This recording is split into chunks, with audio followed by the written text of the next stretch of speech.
Temos mais uma oportunidade dada por Deus para, à luz da palavra do Senhor, meditarmos nesse dia.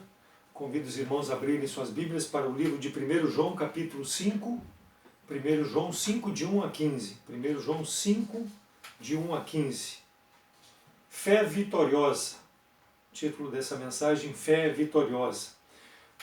Por uma questão de tempo, vamos deixar os versículos para ler à medida que estivermos evoluindo no assunto. Mas nessa passagem aqui, irmãos, o apóstolo João, ele destaca o fato de crer. O que é crer? Crer é ter como verdadeiro algo, acreditar, ter crença, ter fé. Ser um crente, né? Nós somos considerados crentes porque nós temos a fé em algo. Ter confiança, aceitar como verdadeiras as palavras, dar crédito a alguém, considerar sério, íntegro aquilo que nós cremos. Então, o homem, ele tem uma necessidade de crer. Salmo 25 diz: uns confiam em carros, outros em cavalos, mas nós faremos menção do nome do Senhor. O salmista Davi fala aqui que o objeto da crença dele, a confiança, a fé dele é Deus. Então, na oração do Salmo 20, em relação à sua confiança, Davi deixa bem claro que nos momentos de guerra, nos momentos de dificuldade, de adversidade em que ele enfrentava, que o Senhor era o socorro dele, ou seja, a fé vitoriosa dele vinha do Senhor. A alegria do livramento está no Senhor, irmãos. Não está na nossa força, não está na nossa carne, não está nos nossos pensamentos. Passamos por provações, mas nas provações nós precisamos permanecer, como o salmista Davi referia-se, ficar em pé diante da circunstância. Então, crer em Deus é possuir uma confiança no Senhor, na sua existência, na sua presença na nossa vida. Crer no Deus verdadeiro é fundamental para que nós possamos ter um relacionamento de afinidade com Deus. Hebreus 11:6 diz que, ora, sem fé é impossível de agradar a Deus, porque é necessário que aquele que se aproxima de Deus creia que Ele existe e que Ele está pronto a galardoar aqueles que o buscam. Ou seja, está pronto a reconhecer um relacionamento com aquele que busca o Senhor. Então, em resumo, irmãos, acreditar em Deus requer uma crença que Ele realmente existe, e isso é só possível por fé, não existe outra forma. Tiago 2,19 diz: crê tu em Deus, fazes bem. Os demônios creem e estremecem. O que ele está querendo dizer? O fato de acreditar que Deus existe não é suficiente, porque não nos torna piedosos. Agora, quando nós cremos verdadeiramente na presença de Deus na nossa vida, no dia a dia, que Ele está conosco, nós seremos vitoriosos. Os demônios creem, mas eles estão condenados à perdição. Por quê? Porque eles estremecem diante de Deus. Eles não aceitam a presença de Deus em suas vidas. Eles não desenvolvem um relacionamento de comprometimento com Deus, de dependência de Deus nas suas vidas. Então a crença de Deus é baseada no que realmente Deus é e no que realmente Deus significa para a minha vida com a fé que eu coloco nele. Então a fé, ela é sem valor quando o homem crê na sua força ou quando crê em deuses que ele mesmo cria, que são feituras suas. O Deus do universo é onde nós devemos colocar a fé. Então a crença verdadeira acredita que Deus é Deus e que Ele se revelou na pessoa de Jesus Cristo. Ele é um Deus perfeito, é um Deus trino, Deus Pai, Deus Filho, Deus Espírito. Ele é onisciente, onipotente, Ele é todo suficiente, Ele é imutável, Ele é verdadeiro, Ele é fiel, Ele é amoroso, Ele é misericordioso, Ele é santo, Ele é justo. São tudo características desse Deus aonde nós colocamos a nossa fé e esperamos nele. Então, para se crer verdadeiramente em Deus, como Ele se revelou, somente através de Jesus Cristo. Por isso que os demônios creem, mas estremecem, porque eles não aceitam a Jesus Cristo. E é assim todo aquele que põe a sua fé em Deus que não tem Jesus Cristo na sua vida. De pouco adianta, não tem valor nenhum, porque Cristo é aonde nós podemos nos achegar a Deus. Hebreus 1:3, o qual sendo o resplendor da sua glória e a expressa imagem da sua pessoa, está falando de Deus, e sustentando todas as coisas pela palavra do seu poder, havendo feito por si mesmo a purificação dos nossos pecados, assentou-se à destra da majestade nas alturas. Então Jesus Cristo é o Deus que se encarnou, é o Deus que veio para sofrer pelos nossos pecados. Ele se mostrou ao homem, ele se revelou ao homem de uma maneira que todos pudéssemos conhecer e entender quem verdadeiramente é Deus. Crer em Deus é crer em Jesus Cristo, que Ele é o Deus homem, o Deus que veio a esse mundo. No princípio era o Verbo, e o Verbo era Deus, e o Verbo estava com Deus. E o Verbo se fez carne e habitou entre nós, e nós vimos a sua glória, a glória do unigênito Filho de Deus. João 1:14. Então isso expressa que Jesus Cristo veio ao mundo para morrer pelas penalidades do nosso pecado que faziam separação com Deus. 1 Coríntios 15:3, quando o apóstolo Paulo fala sobre o Evangelho, aquilo que ele também recebeu, ele entregou, que Jesus Cristo morreu pelos nossos pecados, que foi sepultado, que ressuscitou o terceiro dia. Essa é a forma que o homem tem de crer em Deus, através de Jesus Cristo, o Deus que se fez homem, habitou entre nós, entregou a sua vida pelos nossos pecados. É nele que nós colocamos a nossa fé e é nele que nós temos um relacionamento verdadeiro com Deus Todo-Poderoso. Aquele que não conheceu o pecado se fez pecado para que nele fôssemos feitos justiça diante de Deus. Por quê? Porque o salário do pecado é a morte, mas o dom gratuito de Deus é a vida eterna em Cristo Jesus. Então é esse Deus que fez esse sacrifício, Jesus Cristo, suficiente para nos dar vida eterna, o pagamento do nosso pecado e nos ligar com Deus Todo-Poderoso, porque Ele é a propiciação pelos nossos pecados, e não somente dos nossos, mas para todo aquele que venha crer nele. O mundo jaz no maligno, porque não quer crer nesse Deus verdadeiro, e é nele que nós devemos colocar a nossa fé. Ele é o caminho, Ele é a verdade, Ele é a vida. Ninguém vem ao Pai senão por Jesus Cristo. Nenhum nome é dado entre os homens pelo qual o que importa que sejamos salvos. Esse Deus que se encarnou, esse Deus que veio ao mundo, esse Deus aonde nós colocamos a nossa fé, é o Deus verdadeiro. E essa fé, ela é valorosa, ela é vitoriosa quando é colocada nesse Deus verdadeiro. Então a fé bíblica, a fé salvadora, é confiar nesses fatos.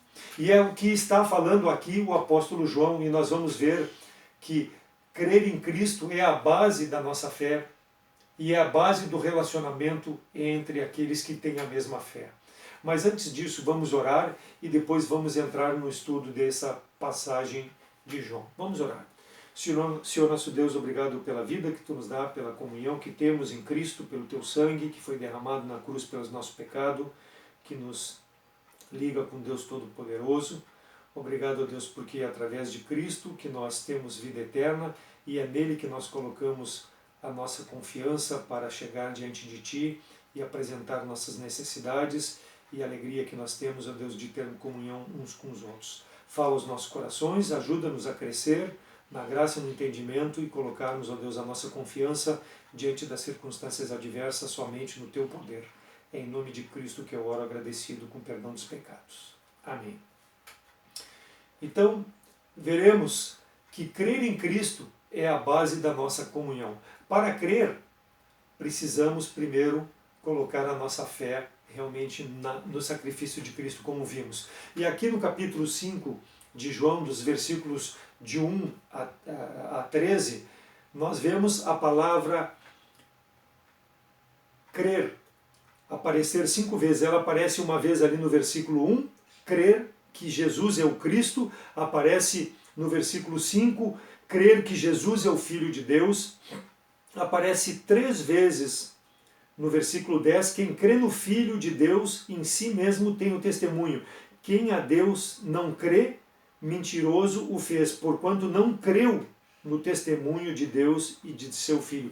E depois aparece no versículo 13, estas coisas vos escrevi a vós que credes no nome do Filho de Deus, para que saibais que tendes vida eterna. Então, as bases de nosso parentesco com Deus, o parentesco espiritual do homem, são traçadas aqui nessa passagem.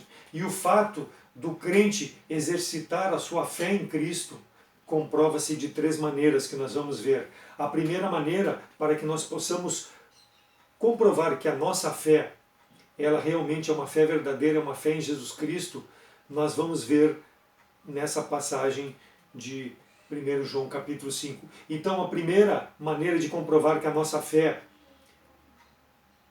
ela é verdadeira, versículos de 1 a 5.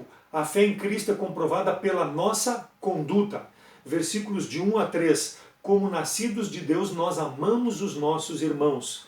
Todo aquele que crê que Jesus Cristo é nascido de Deus, e todo aquele que ama o que o gerou, também ama ao que dele é nascido. Nisto conhecemos que amamos os filhos de Deus, quando amamos a Deus e guardamos os seus mandamentos.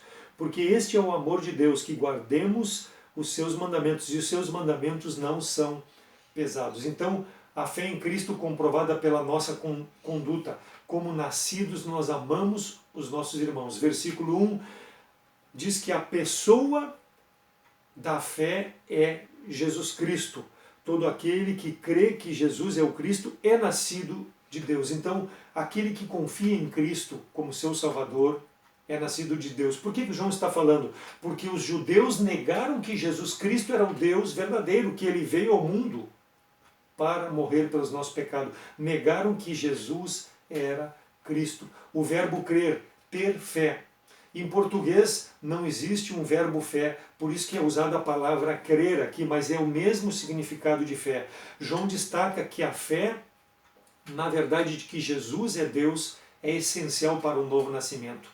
Que o gerou é Deus, que ele é nascido de Deus. O crente é nascido de Deus por Jesus Cristo. Não há outra forma de nós termos uma fé verdadeira. Versículo 2. Nisto conhecemos que amamos os filhos de Deus, quando amamos a Deus e guardamos os seus mandamentos. Veja ali no capítulo 4, versículo 20 e 21. Se alguém diz, eu amo a Deus e odeia seu irmão, mentiroso é. Pois quem não ama ao seu irmão ao qual viu, como pode amar a Deus a quem não ouviu? E dele temos este mandamento, que quem ama a Deus ama ao seu irmão. Então, veja que no versículo 20 e 21, a pessoa diz que ama a Deus, mas está negando com a sua conduta. E aqui o apóstolo está dizendo no versículo 2, dizendo que nós conhecemos que amamos a Deus quando nós amamos os nossos irmãos. Então nós expressamos o amor de Deus num relacionamento íntimo com as pessoas da mesma fé. João reforça que aquilo que ele havia dito também no capítulo 3, versículo 23. Capítulo 3 de 1 João, versículo 23. O seu mandamento é este, que creiamos no nome do Filho, no seu Filho Jesus Cristo, que amemos uns aos outros segundo o seu mandamento. Versículo 24.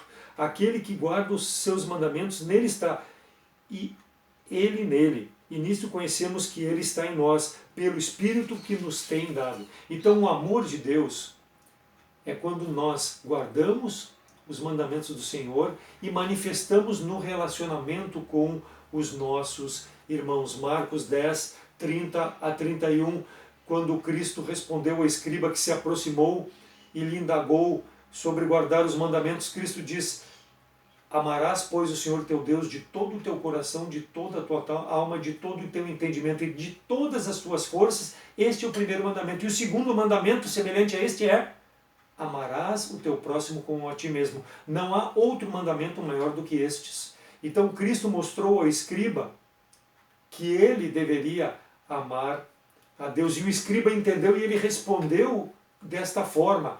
Quando Cristo indagou a ele, ele mostrou que tinha entendimento da palavra de Deus. E Cristo louvou a resposta dele, dizendo que não há outro mandamento maior do que estes. Então, amar a Deus sobre todas as coisas nos dá a condição de amar o nosso próximo, aquele que está conosco. E Cristo louvou este escriba pela sua resposta. Ele diz: não está longe de ti o reino de Deus, porque é a resposta sábia daquele que vive em temor de Deus. Se não existir um amor ágape, aquele amor incondicional, aquele amor de Deus amando o mundo, dando o seu filho para morrer na cruz pelos nossos pecados, se não houver esse sentimento na nossa vida em relação aos nossos irmãos no relacionamento, aquele amor sacrificial, aquele mesmo sentimento que houve em Jesus Cristo, se não houver na nossa vida no relacionamento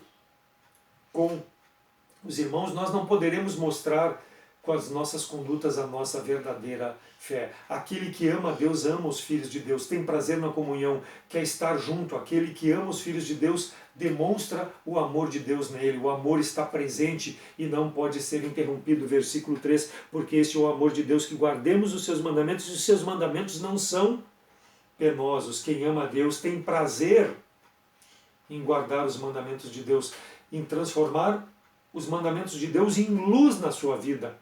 Lâmpada para meus pés é a tua palavra, luz para os meus caminhos. Salmo 119, 105, versículo 3. Os mandamentos não são penosos, o João está dizendo. Na época de Cristo, o povo era submetido a fardos que deveriam carregar, fardos que eram de tradições e de escribas que colocavam sobre o povo.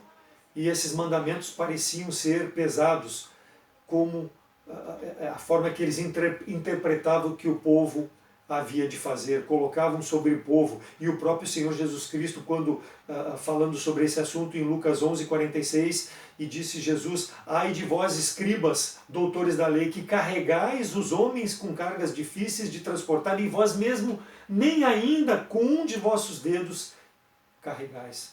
Então, aquele que guarda os mandamentos de Deus, o verdadeiro cristianismo, é o que o João está falando aqui, os mandamentos de Deus não são penosos. Nós temos prazer em guardar os mandamentos de Deus, por quê? Porque nós vivemos pelo Espírito, o Espírito nos conduz naquilo que agrada a Deus. Então a nossa conduta como nascidos nos mostra que nós amamos os nossos irmãos. Segundo aspecto, na qualidade de crentes, nós viveremos vitoriosamente. Versículo 4 e 5. Porque todo o que é nascido de Deus vence o mundo. E esta é a vitória que vence o mundo, a nossa fé. Quem é que vence o mundo, senão aquele que crê que Jesus é o Filho de Deus? Versículo 4. Guardar o mandamento de amar os irmãos é possível por causa da vitória que o cristão tem. Tem a vitória sobre o mundo. Ele vence, diz o versículo, vence o verbo no presente. É a vitória imediata, vence nesse presente tempo, ou seja, a batalha é diária, a batalha existe, mas eu já sou mais do que vencedor. É uma luta contínua, mas a vitória é certa. Vitória que vence, o verbo indica a certeza que a nossa fé no sacrifício de Cristo que dá essa vitória. Porque todo que é nascido de Deus vence o mundo. Quem é nascido de Deus? Quem crê em Jesus Cristo como Salvador. E essa é a nossa fé vitoriosa. Na qualidade de crente nós temos isso, já vencemos porque Cristo venceu o mundo. A fé é a razão que João apresenta aqui, irmãos, em relação aos mandamentos não serem penosos, lá como ele falou no versículo 3, porque eu vivo por fé, eu não vivo por vista, eu vivo por fé, e a minha força é guardar aquilo que agrada a Deus, uma vida de santidade, uma vida de separação das coisas que contaminam o meu relacionamento com Deus. Isso é vencer o mundo dia a dia, considerar não um peso, mas uma glorioso fato de fazer a vontade de Deus em cada curva do nosso caminho por esse mundo, em cada dificuldade, em cada situação. Não tire a vitória, não tire a paz do Espírito por vacilar nessa fé vitoriosa.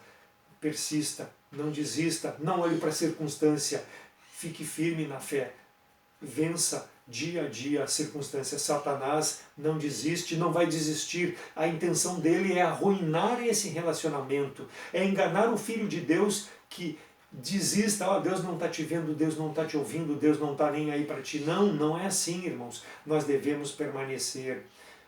a cada passo devemos estar atentos.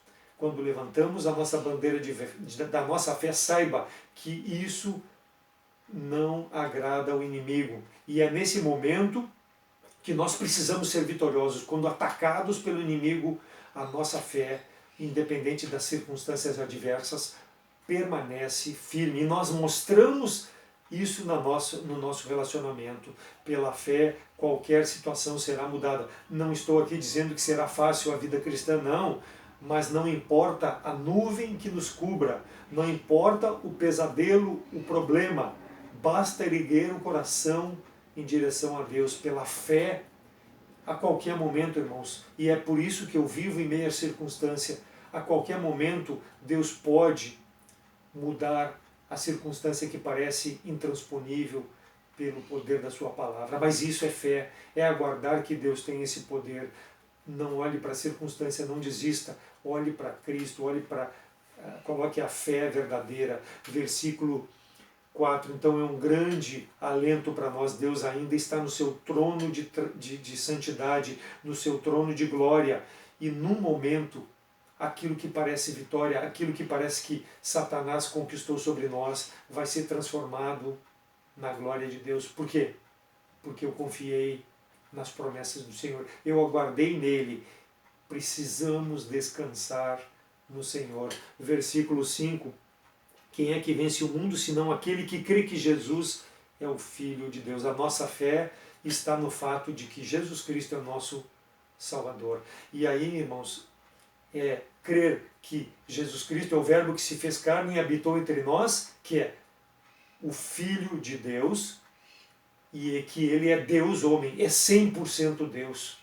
Ele é 100%. A humanidade de Cristo padeceu em nosso lugar, mas ele é 100% Deus. É por isso que nós vencemos o mundo, crendo em Jesus Cristo como Salvador. Ele é o Deus verdadeiro, é o Filho de Deus. A fé que João está dizendo aqui se refere a uma entrega total da nossa vida nas mãos de Deus. E Jesus Cristo não pode ser só meu Salvador. Ele precisa ser meu Senhor. Dia a dia ele precisa estar na direção da minha vida, ele precisa estar no meu pensamento, ele precisa estar à frente das minhas decisões. João 16:33, tenho-vos dito isto, para que em mim tenhais paz. No mundo tereis aflições, mas tende bom ânimo. Eu venci o mundo. Eu venci, e essa vitória é permanente na nossa vida. E é nessa vitória que nós colocamos a fé no sangue de Cristo. Então, irmãos, vimos que a primeira maneira do crente ter exercitado a sua fé em Cristo é comprovada por sua conduta.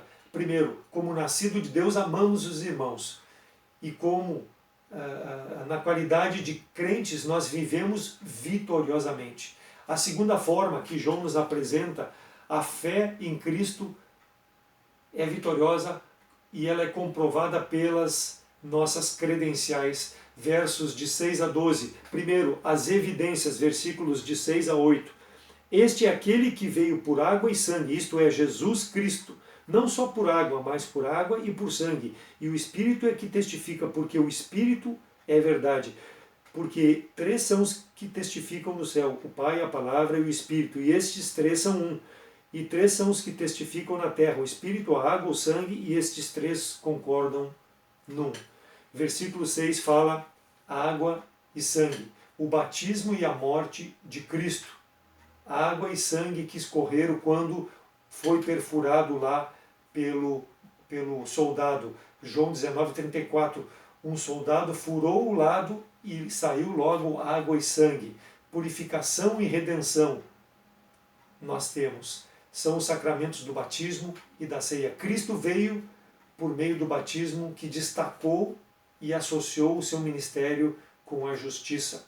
E por meio do seu sangue, a sua morte, a qual pagou a penalidade devida pelos pecados do homem. Então Jesus é o Filho de Deus e veio por água. Ele é o Messias prometido a Israel. E lembre que João Batista pregava o batismo do arrependimento.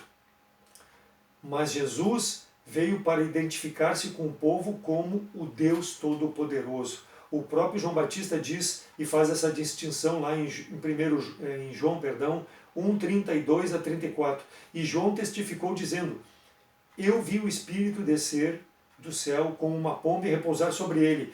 E eu não o conhecia, mas o que me mandou o batizar com água me disse: sobre aquele que vires descer o Espírito e sobre ele repousar, esse é o que batiza com o Espírito. E eu vi e testifiquei que este era o Filho de Deus. Então, o sangue representa a vida de Cristo derramada pelos pecadores, substituindo a todos aqueles sacrifícios que eram apresentados de cordeiros. O sangue de Cristo substituiu. O sangue identifica a humanidade de Cristo.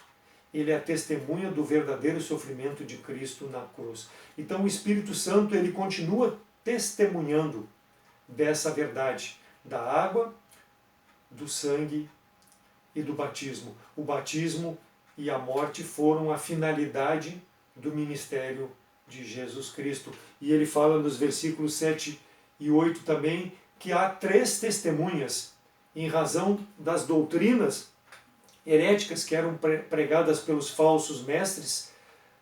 João traz, em contrapartida a essas falsas heresias, 3 testemunhas. A Trindade são testemunhas, fornece um só testemunho, isto é, Jesus Cristo veio na carne para morrer pelo pecado, para que os homens pudessem viver. Então, os 3 concordam, as 3 testemunham. O Evangelho é baseado na pessoa e na obra de Cristo. Jesus é o Filho de Deus, como o Espírito já testificou. Não há dúvidas em relação à humanidade de Jesus. Ele veio na água, Messias prometido para Israel, ele sofreu e morreu, ele é o homem Jesus, que como Filho de Deus sofreu e morreu na cruz, testificado pelo sangue que foi derramado. Então, isto é feito em contraste a toda aquela heresia que era pregada. Por isso que João destacou e trouxe as 3 testemunhas para aqueles falsos gnósticos que estavam tentando iludir aqueles que estavam na igreja. Então o testemunho de Deus é maior do que todas as coisas. E isso nós vemos então nas evidências sobre a forma como é apresentado aqui a morte e o sacrifício de Jesus Cristo, o Filho de Deus verdadeiros. Então a fé é comprovada nessas credenciais, nessas evidências e também os efeitos, versículos de 9 a 12. Se recebemos o testemunho dos homens, o testemunho de Deus é maior, porque o testemunho de Deus é este que de seu Filho testificou. Que quem crê no Filho de Deus em si mesmo tem o testemunho. Quem a Deus não crê, mentiroso o fez, porque não creu no testemunho que Deus deu seu Filho. E o testemunho é este, que Deus nos deu a vida eterna, e esta vida está em seu Filho. Quem tem o Filho tem a vida eterna, quem não tem o Filho não tem a vida eterna. Versículo 9. E recebemos o testemunho dos homens, e o testemunho de Deus é maior. Então tudo aquilo que estava sendo dito não tinha valor, porque o testemunho de Deus é maior. Lá em Mateus 18 e 16, se ver o irmão pecar, tem que levar 2 ou 3 testemunhas. Então um testemunho, assim como lá em Mateus era triplo, aqui nós temos o testemunho triplo, o Espírito, a água e o sangue. E isso é de Deus, então é muito maior do que qualquer pessoa que queira dar testemunho, porque vem de Deus. Versículo 10. Quem crê no Filho de Deus, em si mesmo tem o testemunho. Então, o que as 3 testemunhas dizem a respeito de Cristo torna-se verdadeiro no coração daquele que crê. Tem esse testemunho. Então, o testemunho, ele não é um testemunho interno, mas é no coração. Precisa ser feita uma transformação no coração. O crente experimentou a fé em Cristo. Então, ele tem esse efeito na vida dele. Versículos 11 e 12. E o testemunho é esse, que Deus nos deu a vida eterna, e esta vida está no seu Filho. Quem tem o Filho tem a vida eterna. Quem não tem o Filho não tem a vida eterna. Esse é o conteúdo do testemunho de Deus, que ele deu o seu Filho para que nós pudéssemos ter vida eterna. Deus amou de tal maneira o mundo que deu o seu Filho. Então, a dedução lógica de que quem tem o Filho tem a vida, quem não tem o Filho também não tem a vida. Então isso é lógico e é claro. A palavra de Deus é clara, irmãos. Nós não podemos distorcer. Nós precisamos é aplicar as verdades na nossa vida. Então Deus tem esse poder através do testemunho dado, né, através da morte de Cristo pelos nossos pecados. Então, vimos rapidamente a primeira maneira do crente exercitar a sua fé em Cristo e comprovar pela sua conduta, como nascido de Deus, amando o irmão, e na qualidade de crente, vivendo vitoriosamente. A segunda maneira, a fé em Cristo comprovada pelas nossas credenciais, as evidências da água e do sangue e os efeitos. Se o Filho tem a vida, aquele que crê no Filho também tem a vida. E a terceira maneira, rapidamente, do crente ter exercitado a fé em Cristo é a fé em Cristo comprovada pela nossa confiança na oração. Versículos 13 a 15. Estas coisas vos escrevi a vós, os que credes no nome do Filho de Deus, para que saibais que tende a vida eterna, e para que creais no nome do Filho de Deus. E esta é a confiança que temos nele, que se pedirmos alguma coisa segundo a sua vontade, ele nos ouve. E se sabemos que nos ouve, em tudo o que pedimos, sabemos que alcançamos as petições que lhe fizemos. Estas coisas, versículo 13. João escreveu a epístola a fim de saberdes, ele está dizendo. O conhecimento consciente da posse da vida eterna é a base e a alegria da comunhão. Isso deve ser inabalável no nosso relacionamento cristão. E esse, irmãos, é o tema principal de toda a epístola, o relacionamento cristão.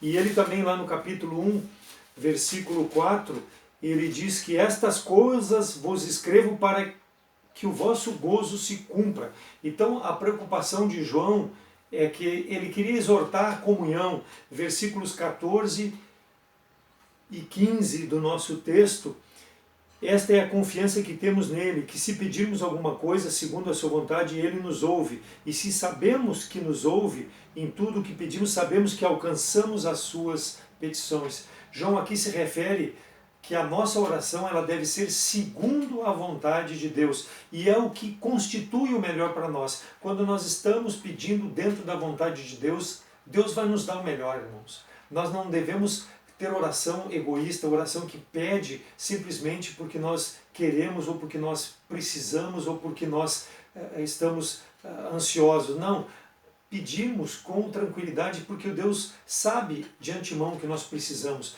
A promessa é que Deus nos ouve e garante a resposta às nossas petições. E a resposta será sim, quando for dentro da vontade de Deus. A fé do crente tem como resultado a oração de pedir e receber a vontade de Deus para a sua vida, ou seja, é um benefício para a glória de Deus, não para a minha própria glória ou por egoísmo. Temos que ter esse entendimento, e se nós temos esse entendimento, nós não vamos pedir nada que esteja fora da vontade de Deus. Deus quer o melhor para nós, e a sua vontade é o melhor para a nossa vida. Temos que entender qual é a vontade de Deus para a nossa vida e a partir daí andarmos dentro da vontade de Deus. Capítulo 3, verso 21 e 22. Amados, se o nosso coração Amados, se o nosso coração não nos condena, temos confiança para com Deus. E qualquer coisa que lhe pedimos, dele o recebemos, porque guardamos os seus mandamentos e fazemos o que é agradável à sua vista. Então, quando nós andamos agradavelmente diante de Deus, nós vamos pedir dentro da vontade de Deus. Nós estaremos fazendo aquilo que agrada a Deus. Lá quando Jesus Cristo, depois de Lázaro estar sepultado, e ele diz para tirar a pedra, e lá em João 11, 41, 42, e ele levanta os olhos ao céu e ora: Pai, graças te dou por haveres me ouvido. E Lázaro saiu, e ele disse assim, que ele orou não porque ele sabia que Deus ouvia, ele não orou simplesmente para demonstrar publicamente que Deus estava ouvindo ele, não. Ele orou para que a multidão pudesse crer que Deus o havia enviado. Então, o crente que tem a comunhão com Deus, ele vai pedir coisas para revelar Jesus Cristo na sua vida. Ou seja, coisas que são a vontade de Deus para a glória de Deus. Claro que nós precisamos, irmãos, o sustento, as necessidades até de tranquilidade, as necessidades de talvez alguma vida um pouco mais fácil, mas faça isso dentro da vontade de Deus. Exercite a fé com uma conduta santa e dependa de Deus através da oração em nome de Jesus Cristo. A nossa fé deve olhar para Deus na pessoa de Cristo, crendo que nele nós estamos descansados na vontade de Deus. Então, se nós descansamos, Deus vai operar. Enquanto nós mantivermos as nossas mãos ou o nosso pensamento tentando ajudar Deus, Deus não vai fazer as coisas acontecerem na nossa vida.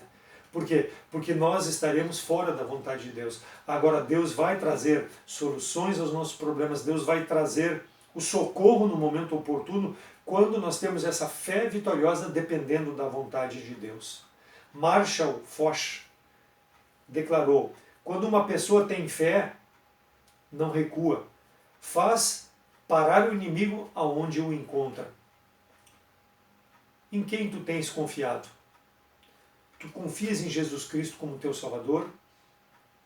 Confia que Jesus Cristo é o Deus vivo que veio a esse mundo, que tomou uma forma humana, mas é 100% Deus, que veio para morrer pelo teu pecado, que Ele pagou integralmente na cruz com seu sangue que foi derramado, o que as tuas obras não podiam pagar, o que teu entendimento não pode pagar, mas Cristo pagou para te reconciliar com Deus. Tu crê nisso? Tu depende da morte de Cristo para o dia que partir desse mundo estar na presença de Deus eternamente? Tu confias nisso? Tu acreditas que a palavra de Deus que nós pregamos nessa noite é a verdade, é a vontade de Deus revelada ao homem para que o homem possa ter vida eterna, possa ter uma vida de santidade, um relacionamento com Deus, um relacionamento com pessoas da mesma fé? Tu crê nisso? Se não crês nisso, o meu convite é que tu possa expressar isso diante de Deus através da fé no nosso Senhor e Salvador Jesus Cristo. O meu convite é para que tu creia em Jesus Cristo como teu Salvador, como aquele que pode te reconciliar com Deus. Reconheça que tu é pecador, reconheça que as tuas boas obras são insuficientes para te justificar diante de Deus, e aceite o perdão de Deus na pessoa de Jesus Cristo.